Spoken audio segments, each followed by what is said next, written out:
What's going on YouTube? Welcome to another video. For those that are new to the channel, we've been building a Lexus GS300 that we are currently in the middle of sanding down to get ready for paint. So there's not too much that we can do at the moment now. So as you can see, everything is pretty much sanded down. The only now prep work that we can do is give the whole thing a good clean with like wax and grease remover. Put masking tape all over the car so to cover up parts like the trim, the windows, and any holes that are left in the doors, like where the door handles used to go. Just so we don't get like overspray into those areas that we don't want painted at all, or want in a different color. Right, so why am I using wax and grease remover? Well, simply because whenever you touch the car, your hands like leave oil and residue on it. And so what ends up happening is that oil on your hand makes it difficult for paint to be able to stick onto the car. And so when that happens, then what can often happen is your paint will either like fisheye or would start flaking off. And so, you know, if the amount of time that you spent sanding your whole car down and then just for it to like flake off or not adhere properly, it'd be so annoying. So you're better off spending way too much time on prep, just keeping everything nice and clean and doing it properly rather than just sort of half-assing it. And it'll pay off so much more.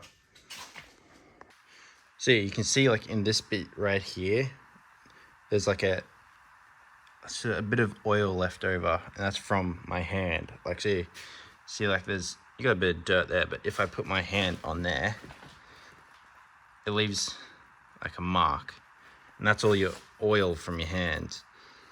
And so you can kind of sort of smudge it a little bit, but that will make it difficult for paint to stick onto. And so that may then end up causing for your paint to then flake off. And then you'd have to respray it or wrap it or do something to be able to fix it. Unless you're fine with having like this sort of shitty paint underneath showing. So cleaning everything out is really important. Like even in all of these bits in here, which is covered by another trim piece that goes all the way down along here over the top. Cleaning all of this stuff out is really important, just because when you're painting over the rest of the car, the air from the gun will start blowing everything out. And so if it blows all this dust out onto your paint, then it's going to show up and cause imperfections, and it'll be very obvious when looking at it. And so especially on like a bright color like this red, like something like that, like you can see here like there's a bit of dirt here, but like something like this, it will show up very obviously that it's when it's dirty or has like little bumps or doesn't shine properly. And so making sure everything is nice and clean is #1 priority. So from just cleaning that bit over there, it picked up a lot of dirt. And so that's what we're trying to avoid from getting in our paint, and avoiding that causing for our paint to flake off. That's why it's important. You know the saying, measure twice, cut once? Well, with this, it's more you sort of clean 10 times and then paint once and hope that no dust then still settled on your paint. A clean work environment when painting is very important. All right, so I'm going to get into cleaning this car down and show you a bit of a before and after. Yeah, so here you can see like how dirty it is just on the window. Like it's got a little bit of a layer of dust, but not terrible. But that's after you clean it, and so there's a pretty big difference between those two. And then when you look at the paint, the camera doesn't really pick it up all that well, but over here looks much cleaner. And then you come over to here, and it's like that. You can see a bit of a line along there between the two. So I've given all these trim pieces a wipe down with wax and grease remover as well, just since because they're also going to get painted. So figured that might as well get it done now. They will need to get cleaned again before I actually paint, just because dust might settle on them between now and then, and it's better to be safe than sorry. But at least this way, this will get rid of most of the dirt that's building up on it at the moment. Now for the taping, I've already started, but I'll show you where I'm up to.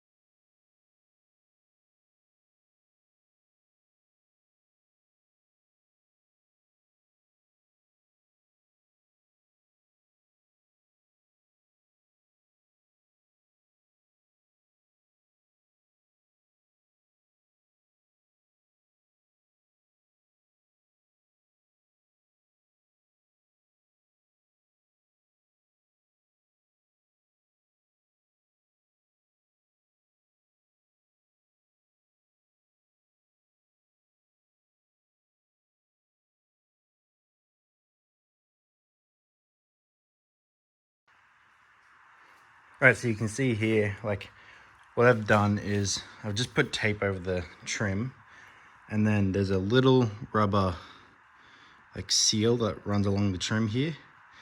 And then what I've done is just stuck the razor blade in that sort of gap there, and then just ran it along the whole thing, and that way it'll give it a nice crisp edge along the whole along the whole bit of the trim. And then that way I can just tape like the plastic onto that and cover the windows and these bits of trim here.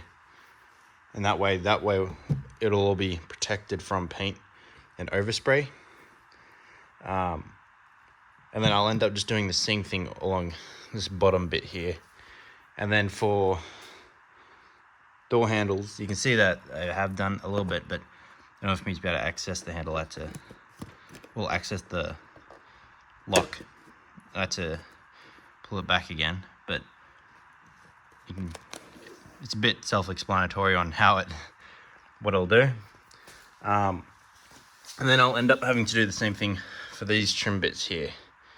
You can see it's still a bit dirty in there, so I'm going to need to give that a clean again before I tape it.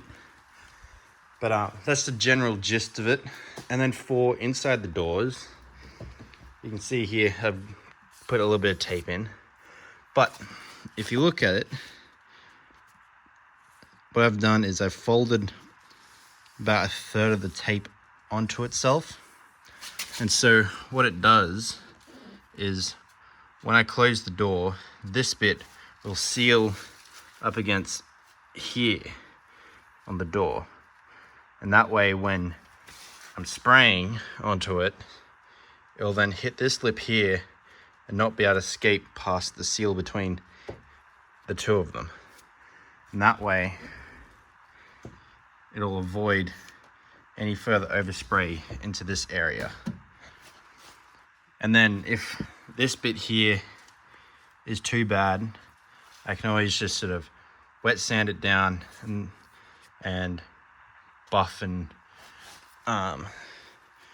like cutting compound, buff, and should all then be fine.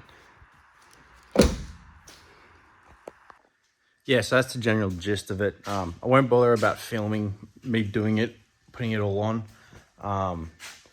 There's not much point to it because it's just tape. I think everyone has played with masking tape in their life at some point, so you don't need to see me taping a car. One thing I will show you though is the front bumper, because I am very happy with it. It looks sick. I'll see if I can get a better angle of it, but yeah, like all I've done is all along this edge here, you can see it, so there's a bit of an edge to it, but along here to this corner, and then all along this bit, and then down into there, and then same thing over here. That section is from a BMW 3 Series, and then this top half is just the factory bumper. And so I then all I did was just fiberglass the two, and then body filler to smooth out the rest and fill in the gaps. And I think it's come out pretty good. These two bits aren't all that even, because to be fair, I didn't actually measure, I just threw them together. And I was like, that looks close enough. But at the end of the day, I'm going to break this from driving the car. And so I didn't want to put too much effort into making it nice and shiny and pretty and, you know, perfect. Just needs to do its job, which is look unique and be okay with breaking. At least this way, if I do break it, I'll know how to fix it. And if I can't fix it, then I'll buy another bumper. But I think it looks pretty good. I'll show you on the back. There's I did use expansion foam to help fill in the gaps as well, so that way the body filler could go into something. It's the same thing there. I did put some fiberglass just to help reinforce it together. And then you can see this bit's here. This is where the washer bottles used to be. Not bottles, washer sprays. Same thing there. And so that's why at the top here there's body filler,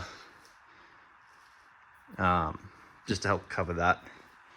But they are got fiberglass in them, so there's a little bit of body filler just to help smooth it out a bit, but they are actually reinforced by fiberglass. But I mean, it looks pretty good.